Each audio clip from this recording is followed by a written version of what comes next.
인생을 살다 보면 이유 없이 시비를 거는 사람들을 만날 때가 있습니다. 이런 사람들은 대부분 목소리가 크고 논리가 없습니다. 가만히 듣고 있자니 기분이 나쁘고 감정적으로 대응하자니 똑같은 사람이 될까봐 이러지도 저러지도 못하다가 오늘 영상을 클릭하신 여러분, 잘 오셨습니다. 인간관계는 시소와 같습니다. 너무 강한 펀치가 날아오면 한두 번은 져줄 수 있지만 일방적인 관계가 계속되면 결국 파국을 맞이합니다. 나의 인생에서 무례한 사람이 생기는 이유와 화내지 않고 상대를 이기는 방법 중 가장 중요한 한 가지를 말씀드리겠습니다.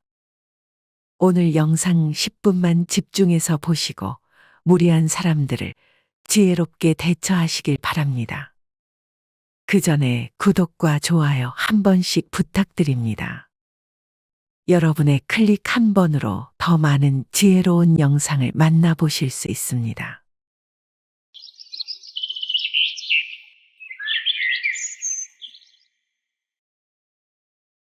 첫 번째, 무례한 사람이 시비 거는 진짜 이유. 나의 인생에 무례한 사람이 생기는 이유는 두 가지입니다. 무례한 사람이 진짜 존재하거나 내가 예민해서 상대가 무례한 것처럼 보이는 것입니다. 무례한 시어머니 때문에 한동안 마음앓이를 했던 저의 이야기를 들려드릴게요. 어느 명절날 시댁 식구들이 다 같이 모여서 식사를 하고 있던 자리였습니다. 며느라기가 만든 김치가 참 독특하구나. 우리 집 김치 맛이랑은 많이 다르네. 처음에는 그저 어머님이 저의 김치 맛이 평소와 다르다는 뜻으로 이해하려 했습니다. 그러나 계속해서 선 넘는 듯한 발언이 잦았습니다. 그래도 우리 아들이 그걸 잘 먹는다고 하니 다행이지. 고생 많았겠어? 이때는 그냥 넘어갔지만 비슷한 일이 몇 번 더 반복되었습니다. 다음 명절 가족들이 또 모인 자리에서 이번에는 제가 준비한 불고기를 먹으면서 어머님께서 이렇게 말씀하셨습니다. 불고기가 너무 달지 않니? 우리 집에서는 이렇게 달게는 안 먹는데. 그래도 고생했다. 이런 얘기를 들을 때마다 마음이 조금씩 상했지만 어머님이니 이해하려고 노력했습니다. 그런데 몇 달 후 가족 모임에서 어머님께서 또다시 저를 겨냥한 말씀을 하셨습니다. 국이 너무 싱겁네. 우리 집에서는 좀 더 간이 센 편인데 며느라기는 아직 우리 집 입맛을 잘 모르나 봐. 다음에는 좀 나아지겠지? 이런 일들이 반복되다 보니 어머님의 말씀 끝에 항상 가시가 있는 것처럼 느껴졌습니다. 처음에는 단순한 조언이나 취향 차이라고 생각하려 했지만 점점 어머님께서 의도적으로 나를 깎아내리려는 것 같다는 생각이 들었습니다. 감정이 상했고 어머님께서 정말 저를 이해하려는 마음이 있으신 건지 의문이 들기 시작했습니다. 계속되는 어머님의 무례한 태도에 저는 더 이상 듣고 참을 수 없어 정색하며 말했습니다. 어머님, 제가 열심히 준비했는데 그렇게 말씀하시니 너무 속상하네요. 내가 심한 말 했나? 며느라기 오늘 너무 예민한 거 아니야? 그 분위기 속에서 남편도 제 편이 아니었습니다. 여보가 너무 예민하게 생각하는 거야. 엄마 원래 그렇게 말해.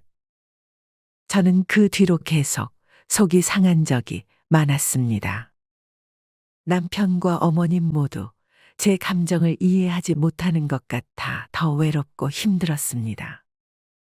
그래도 계속 얼굴을 보고 살아야 하는 사이인데 얼굴을 붉히면서 살기 싫어서 그냥 착한 아이의 가면을 쓰며 살았습니다.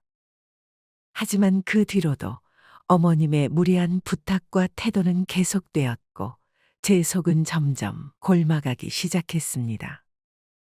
겉으로는 착한 며느리의 가면을 쓰고 있었지만 속으로는 어머님의 무례한 태도에 점점 지쳐갔습니다. 수십 년이 흐르고 지금 다시 돌아보니 어머님은 무례한 사람이 맞았습니다. 그리고 저는 그 무례함을 있는 그대로 흡수하는 예민한 사람이었습니다. 어머님은 아기가 있다기보다는 자신의 위치와 권위를 지키기 위해서 그리고 자신의 언행이 나에게 미칠 영향을 잘 이해하지 못해서 생겼던 갈등이었습니다. 그리고 저는 그런 어머님의 성숙하지 못한 행동 때문에 상처를 받았던 것입니다. 미국의 철학자 에릭 호퍼는 무례함이란 약한 인간이 강한 인간을 모방할 때 나타난다고 이야기합니다. 무례한 사람들은 다른 사람의 입장보다는 자신의 욕구와 감정을 우선시합니다.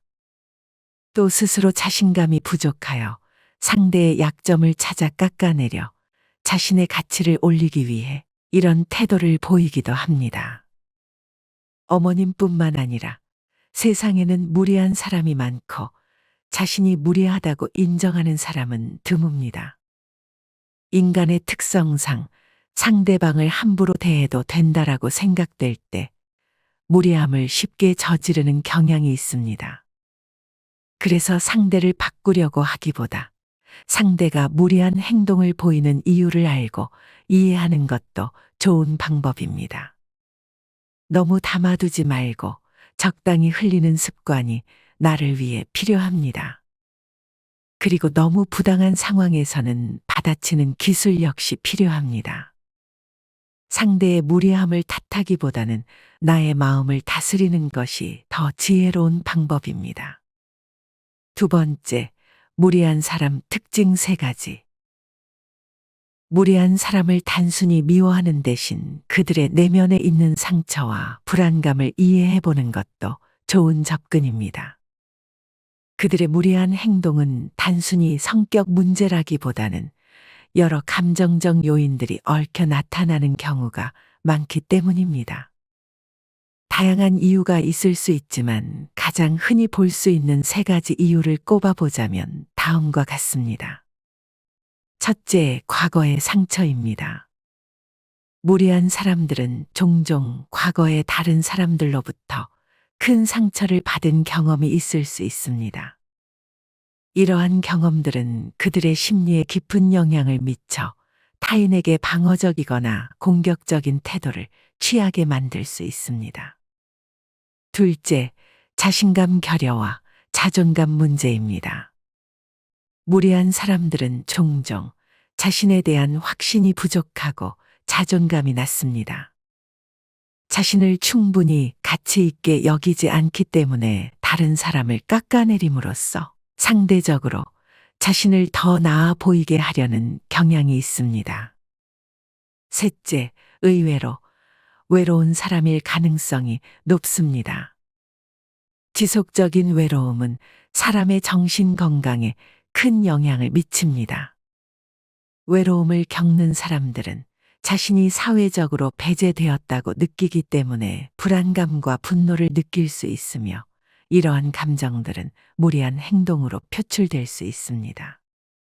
나를 알고 적을 알면 백전백승이라는 사자성어가 있습니다. 무례한 사람을 내가 완전히 변화시키기는 어렵습니다.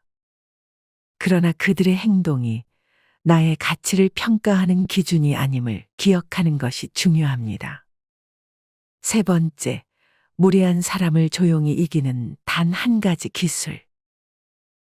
상대가 던진 한마디에 기분이 상하는 이유는 내가 그 무례한 말에 스스로 찔리기 때문입니다.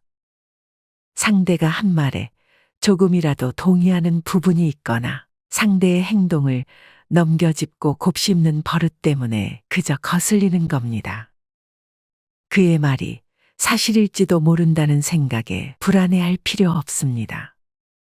무례한 사람이 나를 어떻게 대하든 그냥 저 사람은 그렇게 생각하는구나 하고 넘겨버리면 됩니다. 상대와 나는 기껏해야 몇 년도 안 된 관계입니다. 진짜 나의 내면까지 잘 아는 사람은 나 자신밖에 없습니다. 우리가 어떤 말을 해서 공격을 하든 간 무리한 사람들은 절대 변하지 않습니다. 그래서 스스로 마음의 벽을 세우고 상종하지 않는 것이 좋습니다. 상대가 도를 넘으면 그냥 조용히 투명인간 취급하거나 너무 귀담아 듣지 마세요.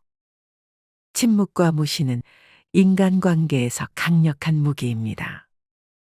대화 중에 침묵이 길어지면 상대방은 불안함을 느끼기 마련입니다. 이 불안은 결국 상대방으로 하여금 자신의 행동을 돌아보게 만들고 반복적인 무례함을 자제하도록 유도할 수 있습니다. 침묵으로 일관하는 태도는 상대방에게 당신의 무례함은 나에게 아무런 영향을 미치지 않는다는 메시지를 무의식적으로 전달합니다. 하지만 아예 안 볼 사이라면 모르겠지만 계속 봐야 하는 사이라면 처음에는 이런 태도를 취하기 쉽지 않을 것입니다. 하지만 딱 한 가지는 꼭 기억하시길 바랍니다. 그들의 행동이 나의 가치를 평가하는 기준이 될 수 없습니다. 상대의 무리한 행동에 휘둘리지 않도록 스스로의 자존감을 지키고 마음의 평화를 유지하는 것이 가장 효과적인 대응법입니다. 자신을 존중하고 사랑하는 마음을 가지면 상대의 공격적인 말이나 행동에 쉽게 흔들리지 않게 될 것입니다. 남에게 잘 보이려고 하는 욕심을 버리세요.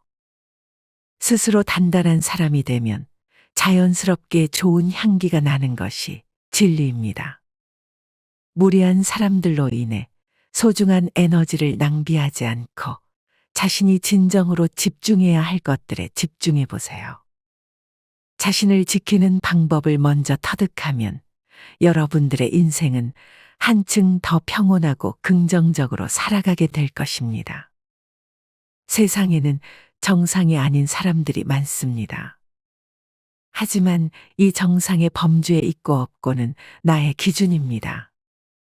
그래서 상대가 무례한지 내가 예민한 건지 구분하기가 더 어렵습니다. 특히 상대에게 양보하고자 하는 착한 마음을 가진 사람들이 더욱 나의 문제라 여기며 무례함을 계속해서 받아주는 경향이 있습니다.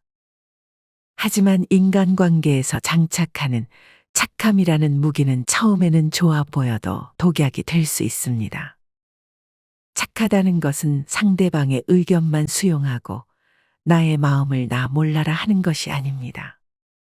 상대에게 미움받을까봐 두려워서 상대가 나를 떠날까봐 계속해서 받아주다 보면 나란 사람은 없고 모든 사람에게 휘둘리게 됩니다. 좋은 사람이라는 말도 듣고 싶고 거절도 잘하고 싶은 것은 욕심입니다. 내가 욕심을 먼저 내려놓았을 때 무례한 사람이 인생에서 점점 사라지게 될 것입니다. 오늘 영상을 통해 여러분들의 마음이 편안해지길 바랍니다. 구독과 좋아요는 무료입니다.